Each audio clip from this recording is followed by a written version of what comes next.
Imaginez des voitures autonomes qui communiquent entre elles. Vous ajoutez à cela une voiture autonome qui va être malveillante. En fait, on peut créer des modèles d'intelligence artificielle qui vont permettre de détecter ce comportement malveillant.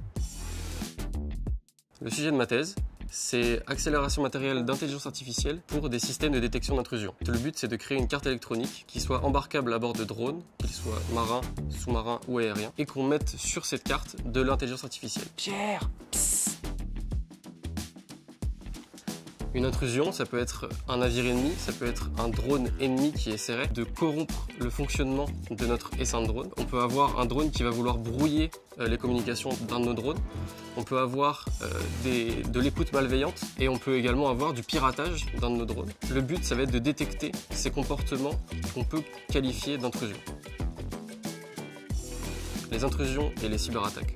De nos jours, on les détecte grâce à des règles. Le problème, c'est que ces règles ne vont plus suffire dans quelques années parce que les méthodes d'intrusion sont en train d'être de plus en plus sophistiquées et donc indétectables par ces règles. L'intelligence artificielle, en fait, elle va permettre d'apprendre un modèle de normalité. C'est simplement du comportement logique et habituel sur le réseau de communication des drones.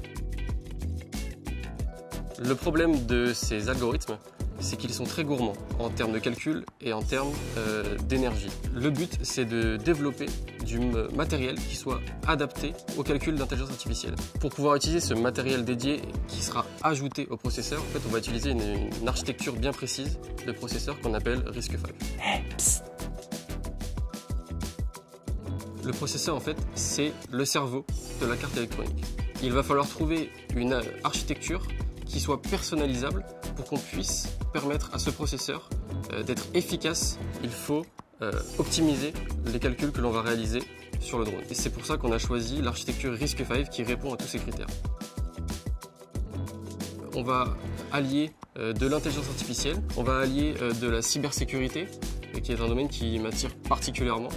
Et ensuite, j'ai une formation qui est tournée vers l'hardware, donc le matériel. Ça s'inscrit complètement dans ce sujet de thèse, parce que je vais développer une architecture de processeur. Moi, le but, c'est d'apporter à Naval Group une base scientifique qui soit solide et validée par la communauté. Le but, c'est de créer un prototype utilisable par les partenaires industriels, porté jusque sur la réalité du terrain.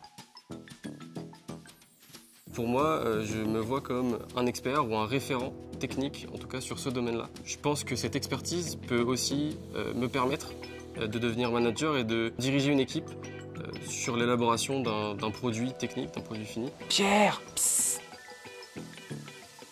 J'aimerais remercier tout d'abord mes encadrants parce qu'ils me suivent au quotidien sur mon sujet et également mes collègues de la chaire à Brest. Je pense qu'ils sont essentiels à la réussite de ma thèse parce que je me sens entouré et aidé au jour le jour.